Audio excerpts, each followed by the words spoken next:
I am Captain Spawn, and this is day 313 of Spawn Year.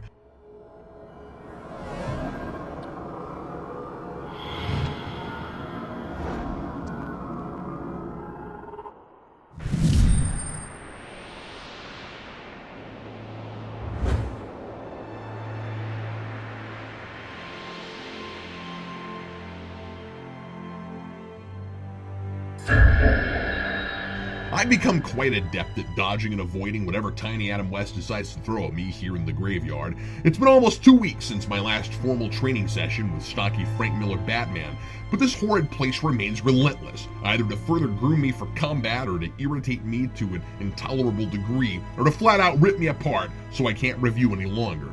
Take your pick. I'm through trying to ascertain the motivations or strategies of Tiny Adam West or Spawn Year's machinations. It's always something, some mind games, some new elaborate torture, and I'm as used to it as I would be a sunburn. If I just don't scratch, it'll eventually go away. At least if I'm right about Doomsvince's rules still applying despite the new trappings. But unlike a physical ailment you naturally heal from over time, I know the very day my itch should finally subside, 53 days from today. And each one feels a few minutes longer than the last.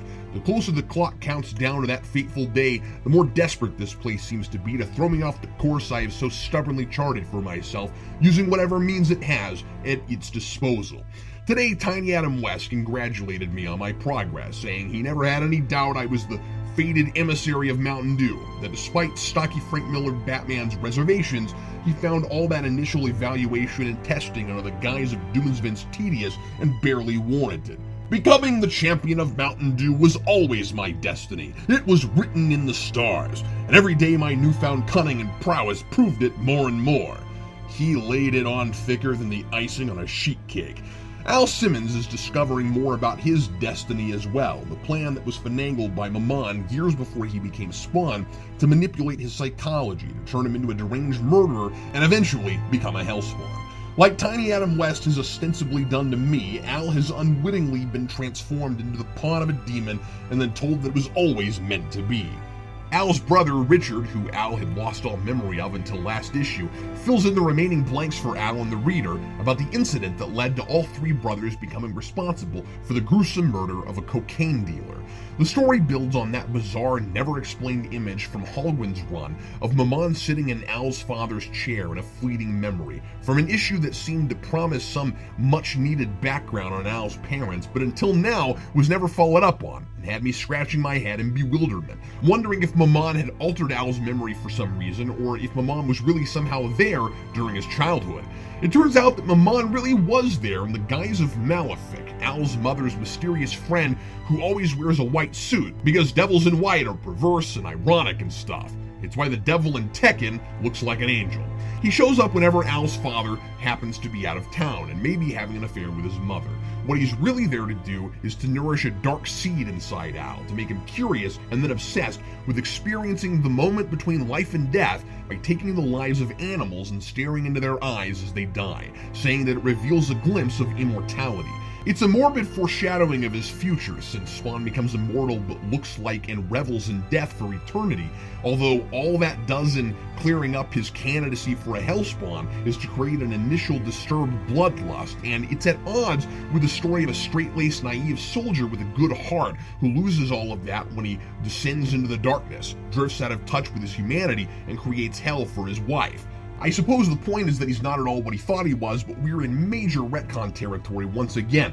This is the backstory of a serial killer, not a government mercenary. After Maman hooks the third brother on cocaine, who experiences that phenomenon of a point between life and death in a different way, that brother, Mark, stabs his drug dealer with a steak knife. Richard wants to tell the police the truth, but Al thinks they'll all go to prison because the super contrived crime looks premeditated.